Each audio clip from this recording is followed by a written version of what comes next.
So absolutely feel free to go ahead and come in and ask questions. I believe that when you first dial in, you're set on mute.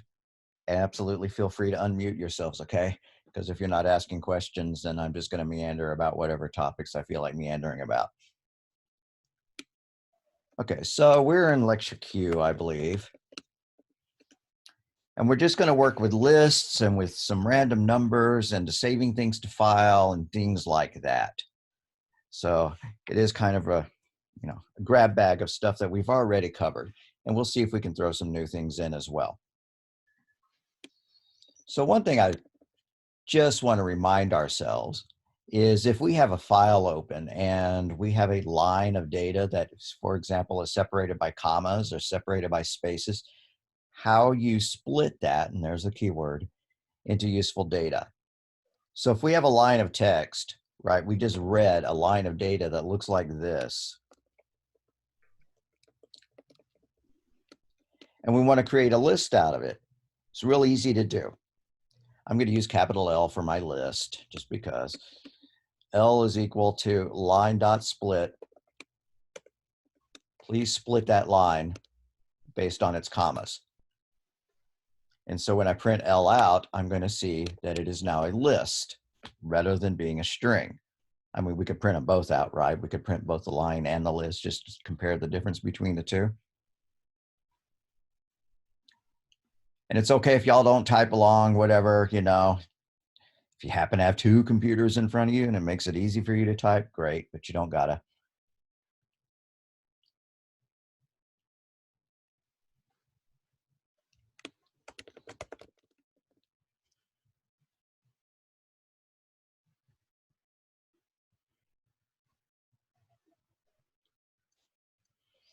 All right, so that was our original data, right? And by calling .split, you converted that string into a list.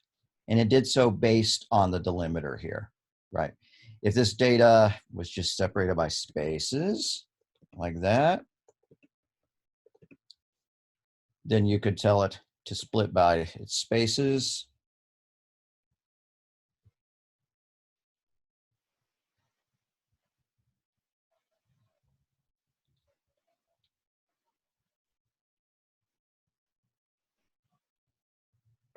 And so it did, right?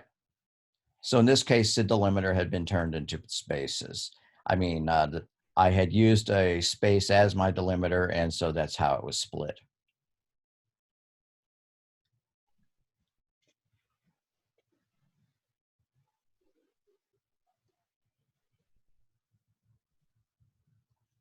Just curious how many more folks have joined in. It's still us four. Malik, John, Brianna, and Jose, glad to see you all. Okay, so what if we had the opposite? What if we had some data that was in a list and we wanted to convert it into a nice string? So for example, what if this is what my data look like right now? And it was just a series of, I don't know, numbers.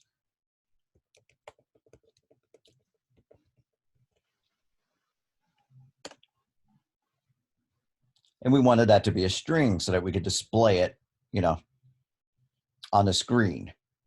I'm going to rename this to scores so that these could be test scores. Well, what you do is you use something called .join, and the syntax for it looks pretty weird, but let's go ahead and take a look at it. I want to join this list all together, separating everything by spaces.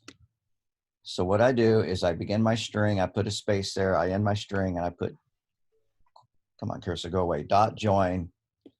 And what am I joining? I'm joining that list together, right? So this is the magic part that does that, right? In fact, I should take that and I should store its results in a string before I display it, right? So I could do S is equal to that, and then I can print S. And I could make it say scores equals, end quote, plus S or comma S, however you like to print things out.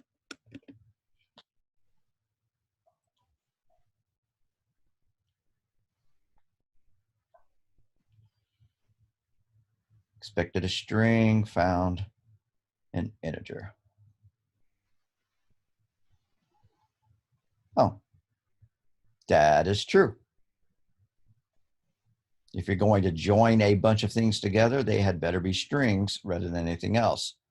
So for now, I'm going to go ahead and rewrite my string so that it is a list of strings, right? Then I'll explain again what the error was, what I did wrong. All right. So we see what happened. Here we go. Compare that to what we had over here. We had a list and it was converted into a string where every item was separated by a space.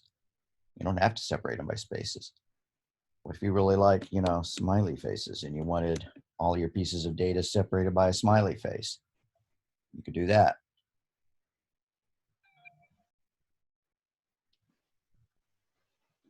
There we go. There's our data separated by smileys. Now, would you do that really? No, but it's just to remind you that you can. What if we wanted to be separated by tabs? You can do that. I'm going to come in here and put \T for tab in there inside the quotes.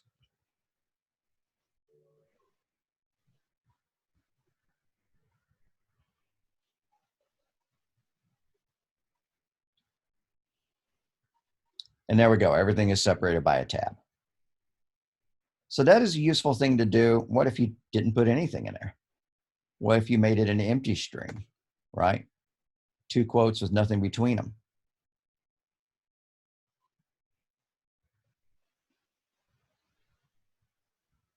In that case, when you run it, right, you get that.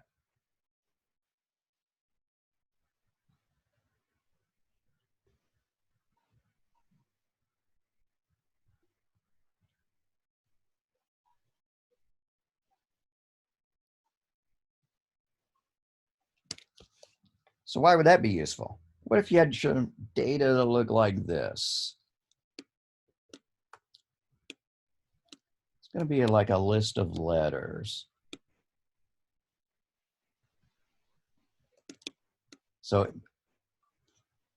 open brace, quote P, end quote, comma, quote Y, end quote, comma, quote T, end quote, comma, quote H, end quote, comma, quote O, end quote, comma, quote N, end quote, right? And then we want to join that with no spaces between them.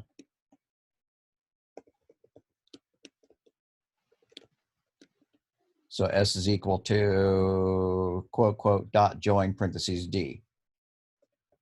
And then when we print that out, we're just, oh, come on. I'm still not used to this laptop keyboard. We're going to see it print the word Python.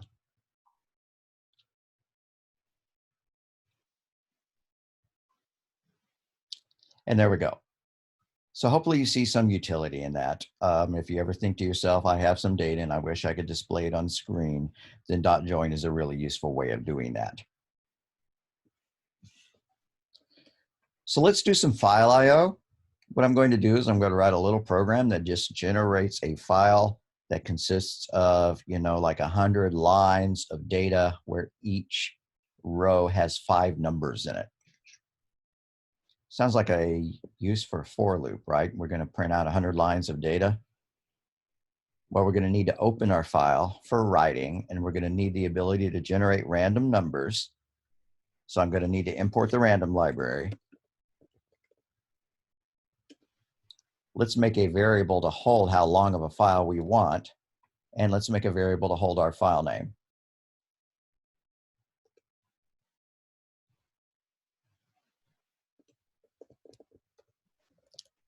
100 lines long. Our file name is going to be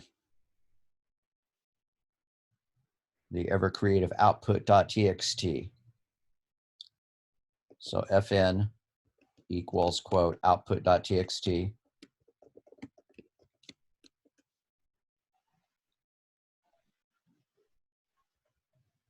Let's open our file. file is equal to open parentheses fn comma quote w. That opens our file for writing.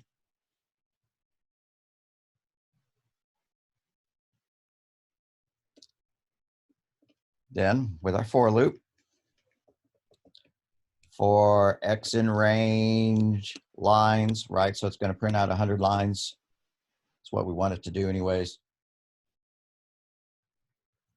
Now we need to generate a list or a something that consists of our 5 random numbers, or however many random numbers we want. Maybe we should make a variable called columns, which indicates how many random numbers per line we want, right? Because in a way, lines is equal to the number of rows. And this is going to be the number of items per row. So columns is equal to 5. And so what it's going to look like is it's going to be a nested loop, which is a loop inside of a loop. We're going to have a for statement here and another for statement here. But to create our random numbers, here's what we want it to look like. I mean, if you are typing along, don't type this. But, you know, I want it to look like this by the time I'm done, so that, you know, I could then write it out. So I need to declare an empty list so that I can start adding to it. That's an empty list right there. That's square braces there. And now let's have another for loop for y in range columns, right? So that we can start creating some random numbers and adding them to the list. And my brain always totally blips on whether it's l.add or l.append. I believe it's add. I may have to fix it in a moment. So let's get our random number. Back. R is equal to random.rand int. I want our random numbers to all be between 0 and 100. And we're going to add that to our list. L.add that random number. Now this is the end of our for loop.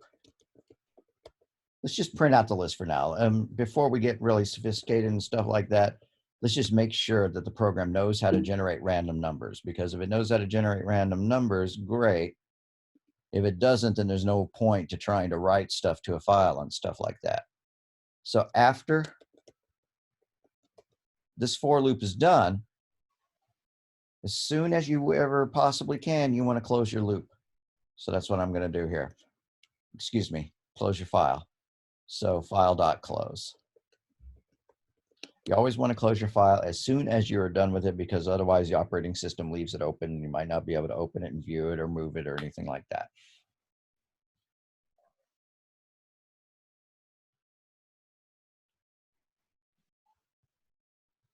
All right, list attribute has no object add. Okay, great. It was append.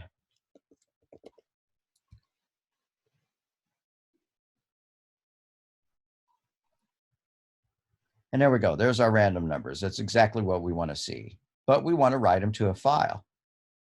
To write them to a file, we want them to be in a string format. In order to write them to a file, we're going to need to have a list full of strings so that we can then call .join. Or there are other ways of doing it, but I think this would be the cleanest way of doing it.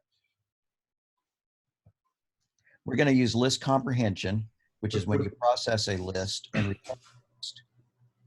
What did you change to get the syntax error to go away? Oh, sorry about that. I had .add here, and I had to change that to .append. Okay, thank you. So list comprehension is when you use what looks like a for loop in order to convert the pieces of data in a string. Excuse me, in a list. So what we're going to do is we're going to say list equals, and then inside some square braces, we're going to say str parentheses I, or V for value, end parentheses, for value in L, for V in L. So what this is going to do is it's going to take every item in the list, store it in a variable V, convert it to a string, and then replace our original list with the contents of the new list. So now when we print it, If you remember what it looked like before, it was a list full of pure numbers, which is great, but since we're going to write this data out, and there's always more than one way to do this, then when we run it, instead, it's a list of strings. So very well, we know how to convert that list of strings into something that would be nice to print, right? We know that we can call .join. So let's make our output string, and I probably ought to put some comments on here explaining what this is. And are we going to separate them by commas, by spaces? Well, I kind of like commas, so let's use commas. Comma, quote, excuse me, quote, comma, quote, .join, parentheses, L, in parentheses.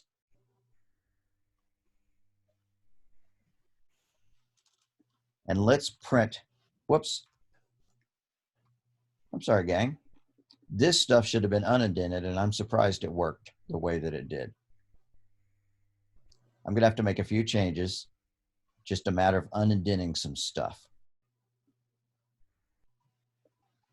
I mean, it probably would have worked, but we would have been doing a whole bunch of extra work. What was happening is that for every number we appended to the list, we recreated the list every single time. And we don't want to do that until our loop is done.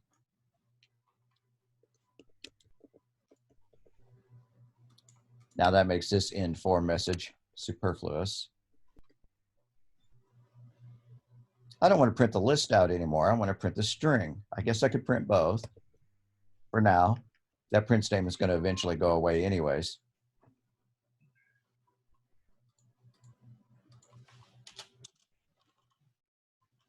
Right, and there we go. If we look at it, if I could pause it, I need to make the number of rows very short, not be 100 long. But you can see that it converted this list of strings into some output that we might feel good about writing to a file.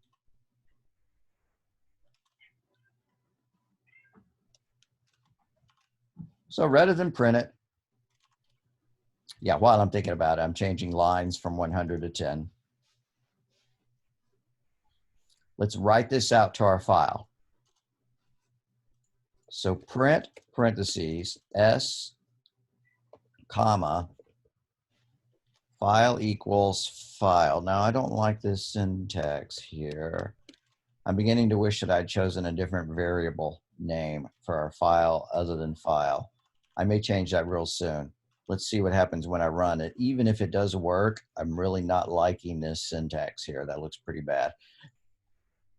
File equals file. What does that mean? Well, let's go ahead and run it, see if it worked. Well, it didn't give an error, but maybe you see what I mean? That just looks kind of hinky. So I'm going to give our variable a different name, like output, right? And then I could say file is equal to output. And our file name is output.txt. Kind of makes sense. Makes sense to me anyways. Let's go ahead and run it.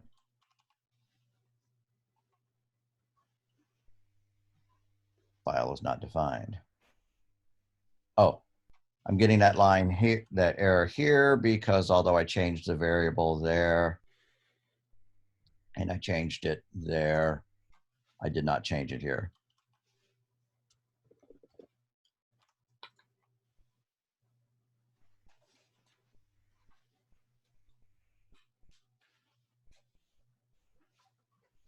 Be nice if we had printed what we had just done, right?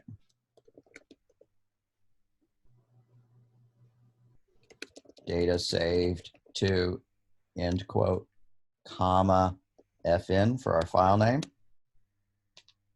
Because otherwise, when it runs and we don't have any idea what it did, we don't feel very good about it, right? There. Now we feel good about it. It saved it to a file. I should be able to go and open that file. If I come up and do file open,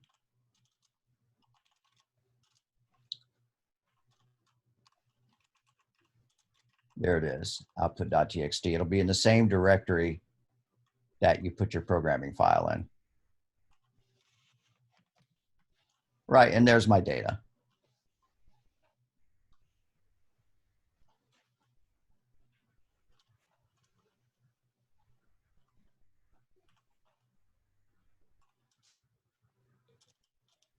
So what might we want to do now?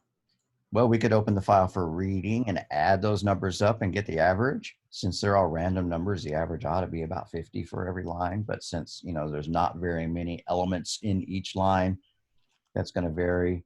The more items per row that you had, the closer the average would actually be to 50. Let's at least illustrate opening a file and getting it into a list that then you can do something with. So I guess we could reuse the same file name variable.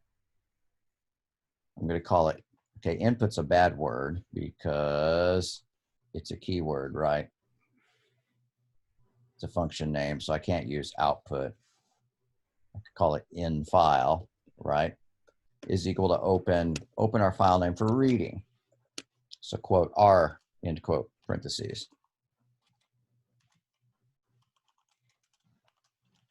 Now we're just going to use a for loop to step through it row by row. So for data in file, colon, for every row in file, that'll read it in line by line into the data variable.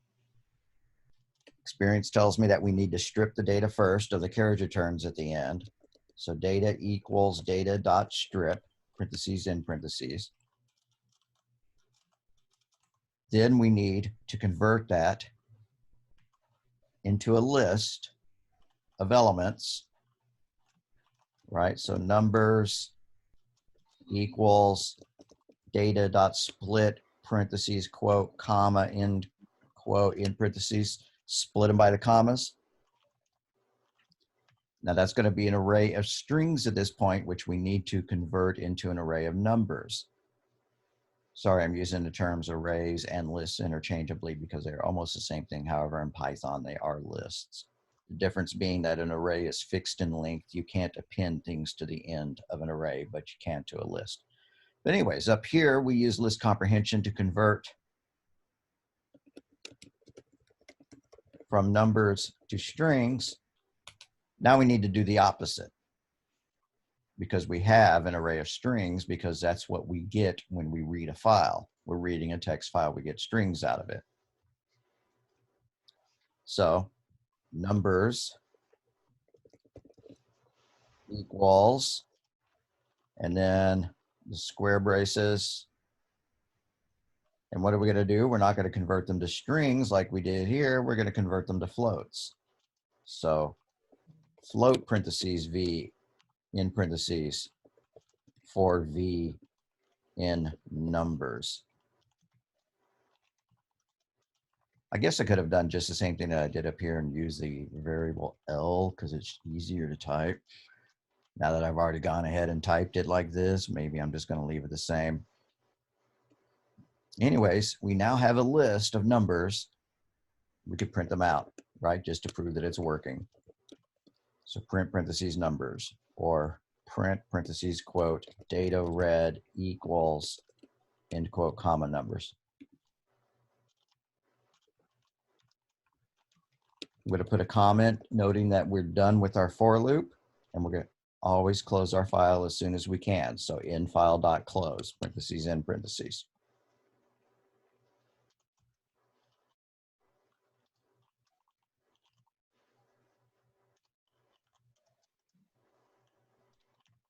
All right, and there we go. Hopefully this matches the contents of the file, right? And what could you do with that? You could get the sum of those numbers. You could, get the average of them, whatever, right? So, total equals the sum of the numbers in parentheses. The average is equal to the total divided by how many numbers are there? Well, we can use the len function. So len parentheses numbers in parentheses. I think there, yeah. And maybe instead of printing that out like that,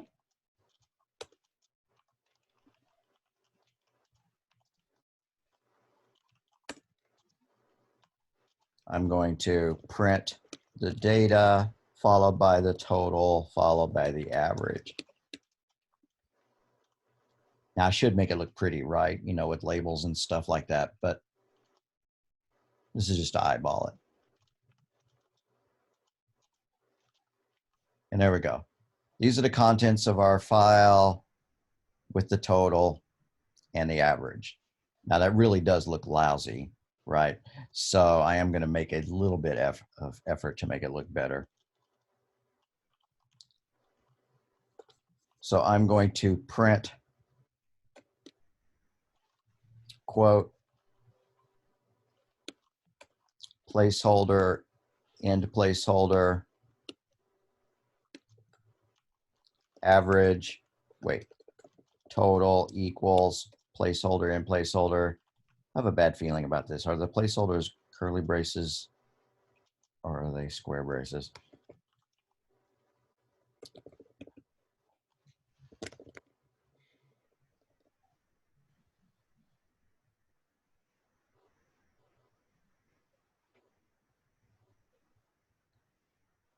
Curly braces. Yep. All right.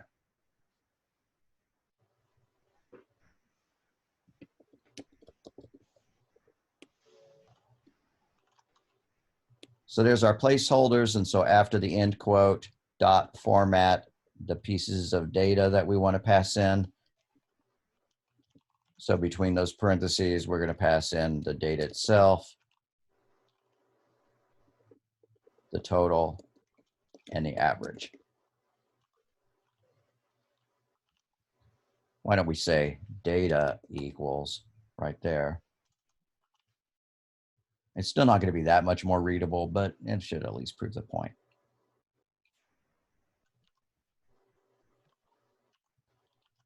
Yeah. Good enough. You know, we could mess with it further to make it look prettier, try to put the, you know, some kind of braces around that or something, but that's enough. We have opened the file, we have written to it, we have opened the file, and we have read from it. So I'm going to go back up here and I'm going to make some comments about what we did. This is making an empty list.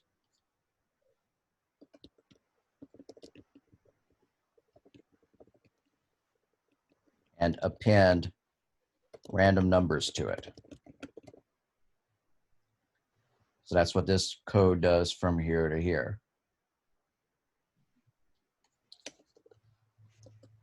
This part takes our list,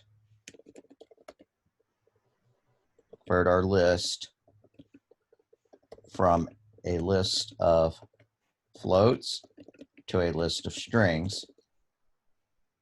That's what that does.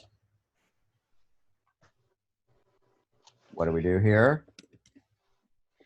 Convert our list to a comma delimited string,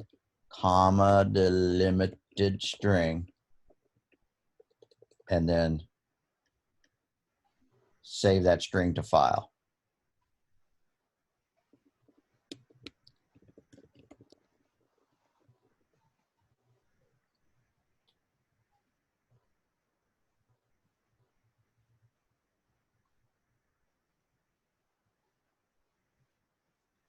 And down here, commenting,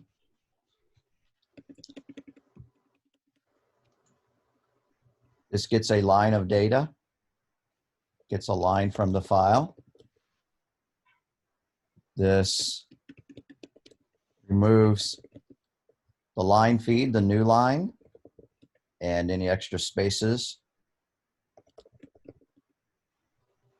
from the data. This converts the line to a list. This converts the list to a list of floats. And hopefully that one's clear enough that I don't need to comment it. Same for that one, and same for that one. All right, making sense so far, gang? Hope so. I can't see you nodding or whatever, but if I don't hear anybody ask any questions, I'll assume so. All right, so a few other odds and ends.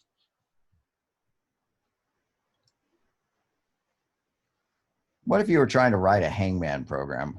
And by the way, I will post projects that people can be working on, for the rest of the semester for us to look at on Tuesday. And hangman is indeed one of the projects that you can do. But I'll give the warning that if you choose hangman and then you go and copy a hangman program from the internet, I will find it and you will fail. So don't do that. That's academic dishonesty. People often choose the hangman project because they think it's going to be an easy thing to do, and then they get frustrated and they Google it up. And honestly, I'd give you a far better grade if you turned in something that didn't work than if you find it on the internet. Anyways, so what if you have some kind of secret word?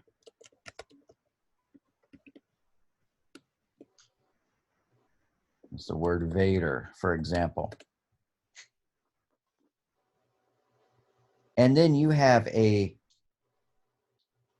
string that contains all the variables that have been, all the letters that have been guessed so far, right? So for example, our clever guesser has guessed both the A's and the E's. So guesses is equal to A and E, right? And we want to print this string out. And if they have actually guessed that letter, we want to print out that letter. But if they haven't, we want to print out a dash. There's always more than one way of doing this, but we can use a for loop to step through the letters of secret, checking to see whether that letter is inside. That looks like there's a typo in there. Checking to see whether it's in there or not, right? So for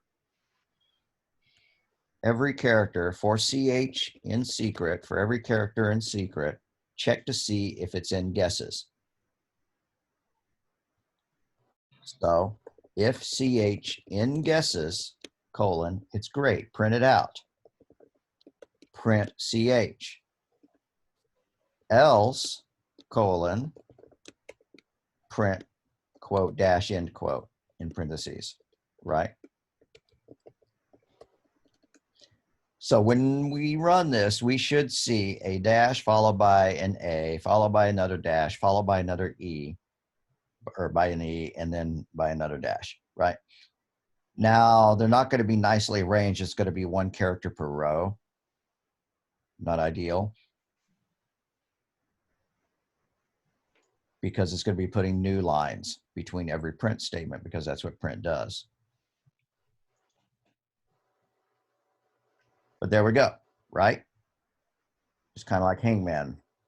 But we want these things really, right, to all be nicely arranged. Well, there's more than one way we could do that. One is we could do the kind of stuff we were doing way up here at the top.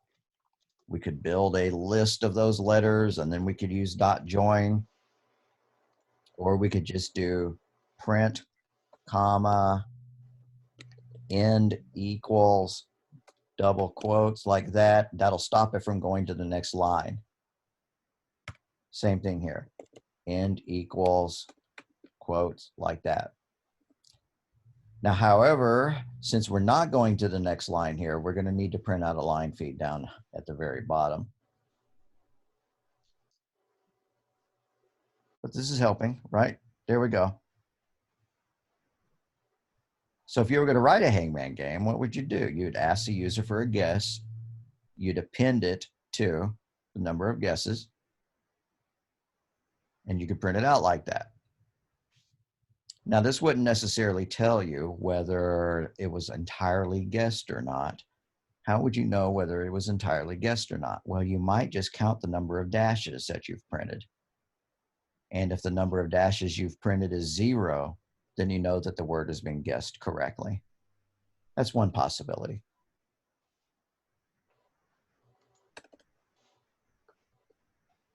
So the random function is the random class is kind of fun. Let's see if we can bring up the stuff that I had open before my crashed, waiting for y'all.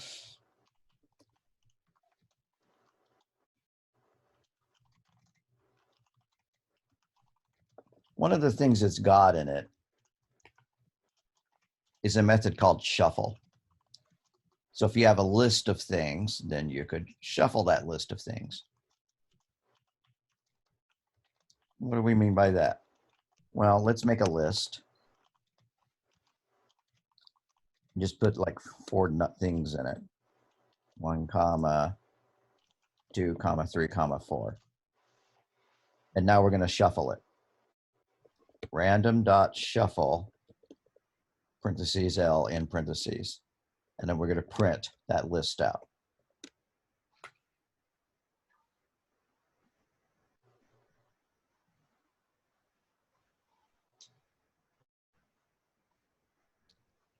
Oh, and just like I said, since I didn't go to the next line here, then it's putting that line of data right there.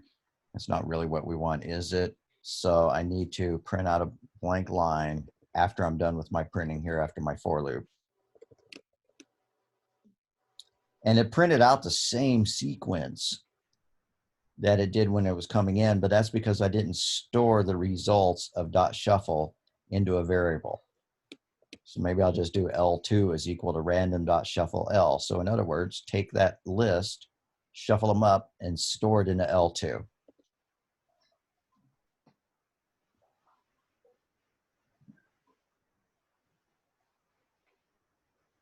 All right, I'm not using shuffle correctly. I thought I knew how. First, you don't succeed. You look up Python random shuffle example.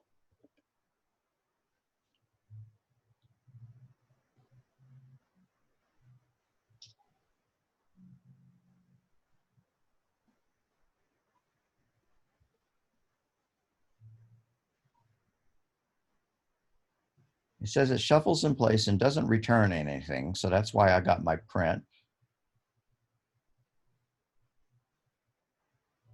Maybe it was coincidence that it was the same series of numbers before and after the shuffle.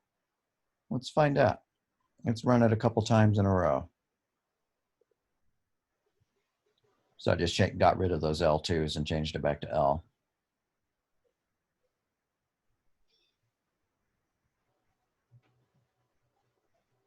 Yeah, it is actually shuffled. 1, 2, 4, 3.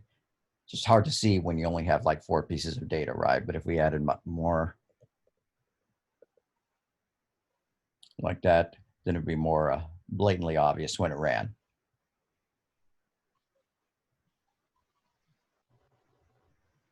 And there we go, right? Nicely shuffled. What if you wanted to take one of those values out, right? What if you had a set of cards and you want to pick one of those at random? We could shuffle it and then just take the first item. That'd be one way to do it. And we could just keep doing that until there were no items left. There's also a random function which will allow us to randomly return one of these. But honestly, I'm leaning towards the first one. But let's at least play with the other one, which is choice. Give me a choice from that list.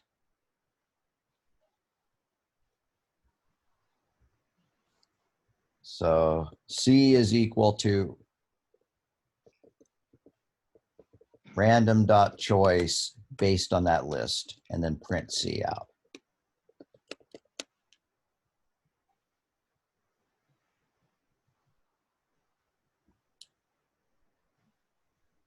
Right, and so it selected a 4 from it.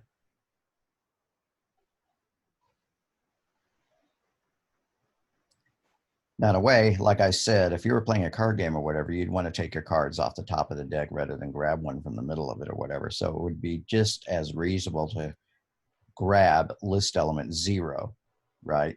And then you could remove list element 0 in order to indicate that it has been taken off, you know.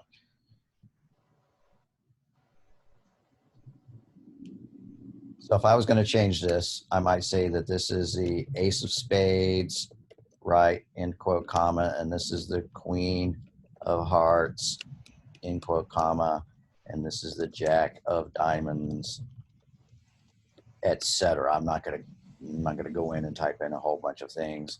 And this is the king of clubs. But instead of getting a random choice from it, I mean, that was great. Let's get the top card. So the card is equal to our list element 0, right? Like that.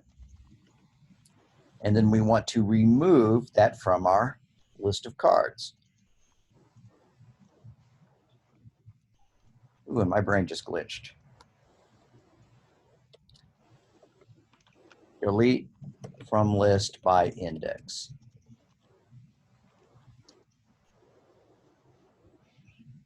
DEL and specify the index that you want to do. All right, so now that we have taken that item from the list, we want to DEL L subscript 0. That will remove that item from the list. And let's find out if that worked or not, right? Print the card equals end quote, comma, card. And on the next line, let's print our deck. Print quote deck equals end quote, comma deck, like that. Except it's not called deck, it's just called L. There we go.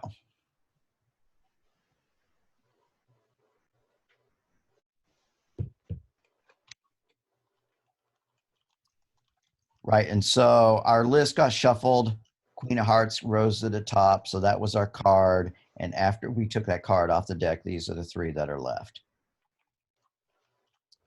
Moore did that for the point of letting you see, you know, reminding you of how to access elements in a list by their index number, and also to point out that we can remove that element from the list if we want to.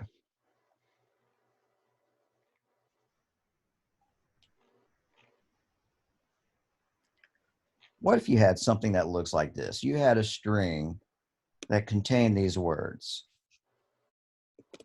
Hello, dot, my name is Fred, like that. And you wanted this to be purely the words, no spaces, no commas, nothing else other than letters. Well, there are several different ways you can do that. But one is you just might replace all, for example, the commas with empty strings, or all the periods with empty strings. So S is equal to S dot replace. Please replace every period, so quote, period, end quote, comma, with nothing, right?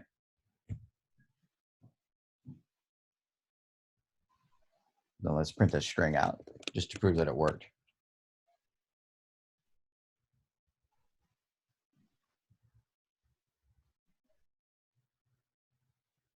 All right, and so it took out the periods, didn't it?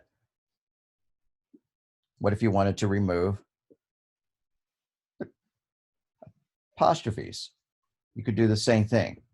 S is equal to S dot replace, right? Double quote, apostrophe, double quote, comma, quote, quote in parentheses. And now those apostrophes will be gone as well. Now, is this necessarily the most efficient way of doing it? Probably not. But there we go. What would be a better way of doing it? We might want to use one of those functions that allows you to check a character to see whether it is a letter or not. And maybe the only things we would want to allow would be letters and spaces, or letters and digits or spaces. So we could build a new string that contained only the letters from the old string that met the conditions that we wanted. And so I think we did this. Didn't we do something like is digit, right? You know, if we had something that looked like this, S is equal to, 1, and then we can do if S dot is digit, if I spelled it correctly, and we could do something based on that. I'm pretty sure we've done that. If not, we need to. So let's get another line of input. S is equal to, this is a line of text, question mark. Yes, it is, end quote, in parentheses. one of the things I might start to worry about is whether it's okay for us to have double spaces in it, or whether we want to search and replace all occurrences of double spaces with single spaces. But firstly, let's run through the string. So we're going to need a new string variable. This is going to be the results. And then we're going to go for every character in that string for CHNS colon. If it is a letter or if it is a space, we're going to count it. So if ch dot is letter, you know what, I'm probably, isn't it, is alpha.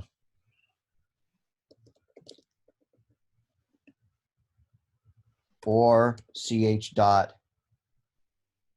how about just ch is equal to ch equals quote space quote colon s equals, or s plus s2 plus, oh come on, where's my typing? Right, take that letter, s2 plus equals ch. And then down here, if we print out s2, we will see that it only has the letters and the spaces. It's not going to have the punctuation. Now, I may have gotten that run wrong right there. We'll find out when we run it and get a syntax error or not.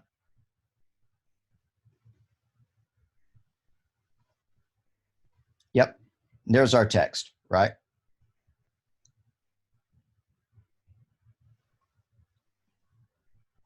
What if we hated double spaces, triple spaces, or whatever? We could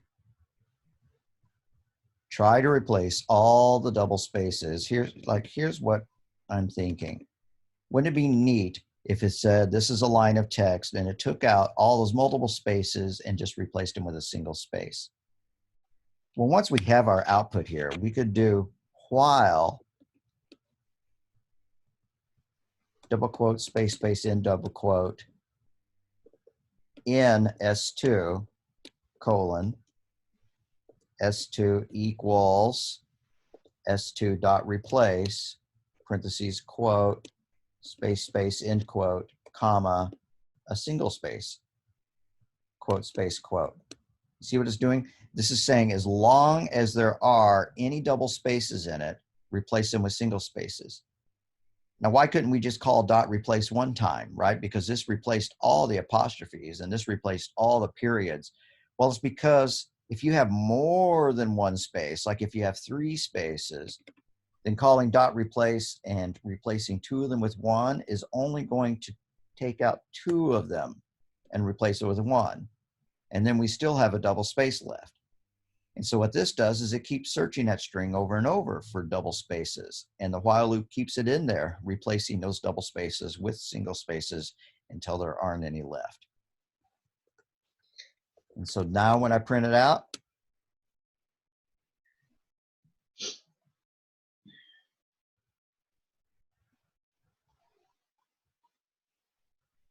there we go, right? This is that line with the punctuation removed. Maybe we would want to allow numbers in it. If we want to allow numbers in it, we would add one more thing here, right? We could say, or is digit, or ch dot is digit, if we wanted to allow numbers in our output. As of now, this only allows real alphabet letters and preserving one space. And that might be useful. For example, if you were going to write a program that was going to count and keep tally of which word appeared most often in a block of text, then you could use something like that to do this. So let's add a comment as to what this is doing. Take a line of text, remove everything but the letters,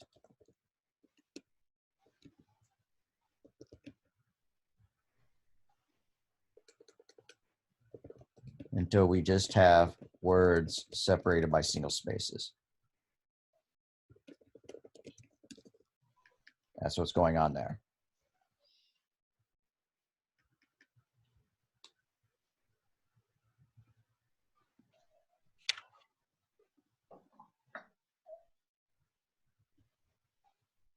All right, I think we're going to wrap it up. I think we're going to only go for about an hour on this one.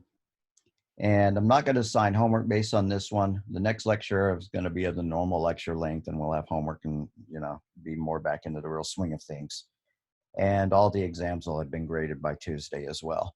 Actually, hopefully they'll be graded by tomorrow. You should be able to check your grade tomorrow. If you have not taken the exam yet, but looking at the list of the users, y'all are the ones who took the exams, then please contact me. Ask me for an access code so that you can take it over the weekend. And by the way, since this Zoom is so cool and awesome, if you need help on something, you could text me and we could zip right back into our Zoom meeting, and you could ask me questions or whatever.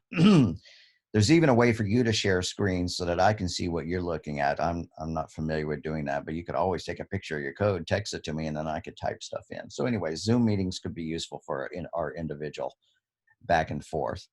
And it looks like I can preserve the meeting name so that we can use the same URL every time. So I don't need to go in and add a new message to announcements at the beginning of each class. Just, wake up, come to your keyboard, go to the announcements and reuse, the last Zoom meeting URL that's there. I'll make an announcement to that effect, of course. So one more thing, or actually just a rehash of the last thing. If you have something like this, colors is equal to quote, red, end quote. Whoops, let's make it a list.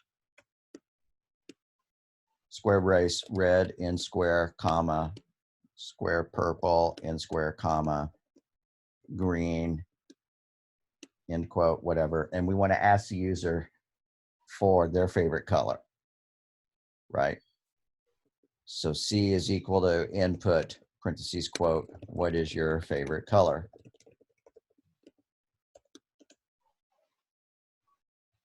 Now we would like to take their input and convert it all to lowercase, because our list is all lowercase. And if they type in red with capital letters, then it's not going to match. I believe we do that like this. C is equal to C dot to lower. Why don't we run it and make sure that that's actually the case before we build a big long.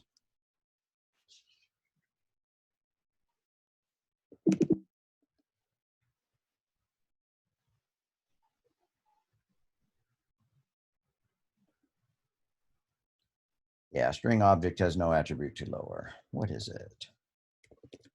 Convert string to lowercase. It's probably the whole word lowercase. Oh, it's just lower, not to lower.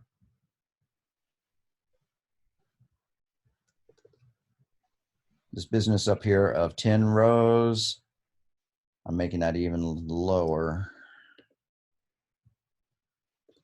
All right, just to check again.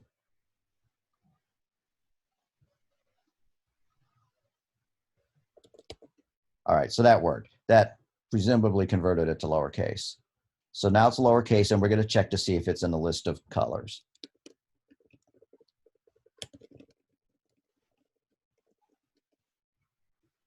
So if C, that variable that they just filled in and we converted to lowercase, if C in colors, then yes, it's in a list of colors, right?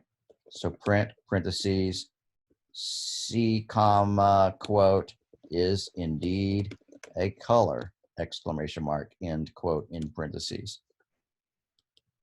Else colon, print, C, comma, quote, is not a color. I mean, that's stupid, right? But it's not in the list of colors.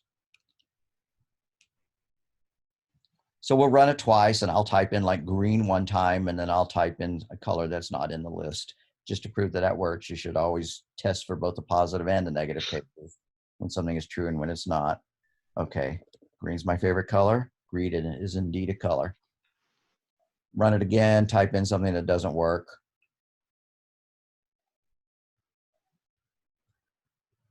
Orange.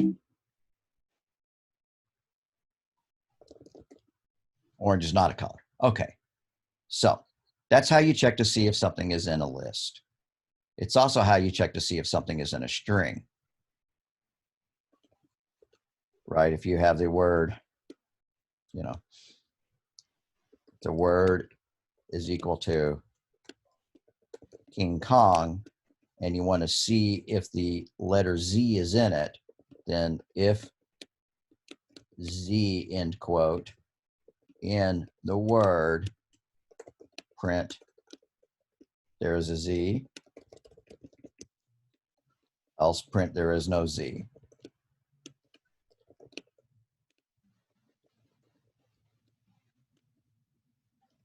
And of course, it's going to print there is no Z because our word is King Kong. Or heck, let's just check their color, right?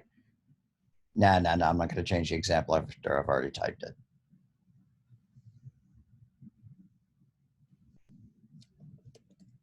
All right, and there is no Z. All right, I think that's about enough. I wanted to refresh our brains on using lists. I wanted to introduce ourselves to dot join, to remind ourselves of dot split, and to focus in on doing things like using the IN keyword like we did here to see if something is in a list or not, or to see if something is in a string or not. And the hangman specific example was up here to where we took every letter in a string. Wait, it was further up than that.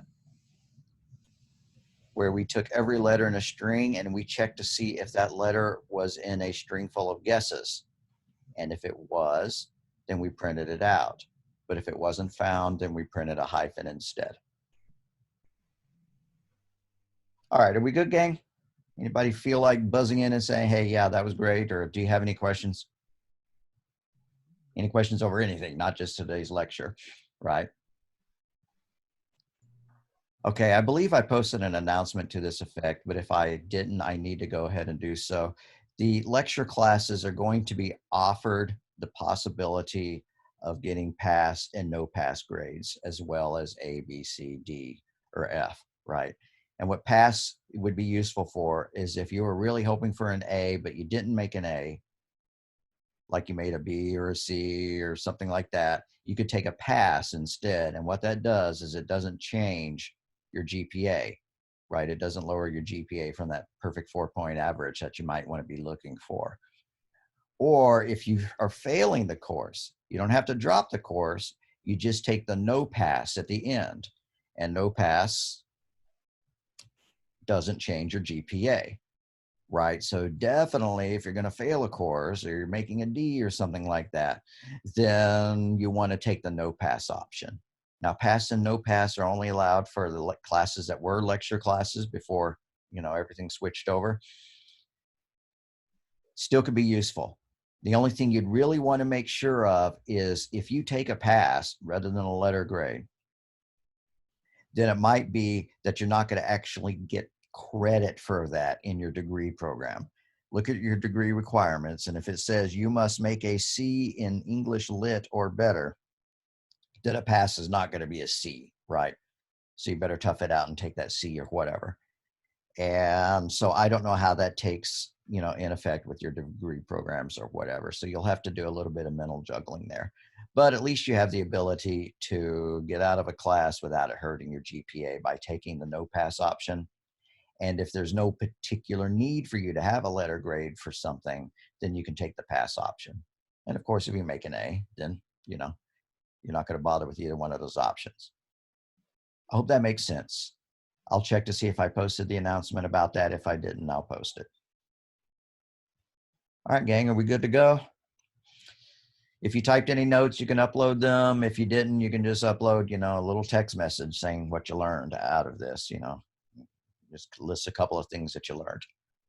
And I will see y'all on Tuesday. As always, please text me with messages if you have any questions.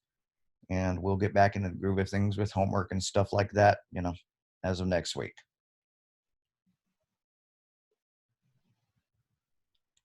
So who stuck it out to the end?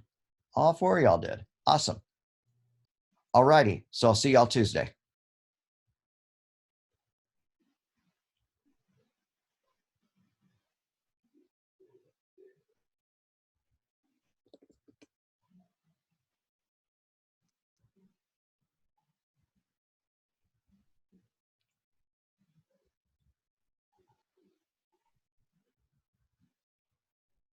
Just making sure the module's there. Should be week 11, lecture Q.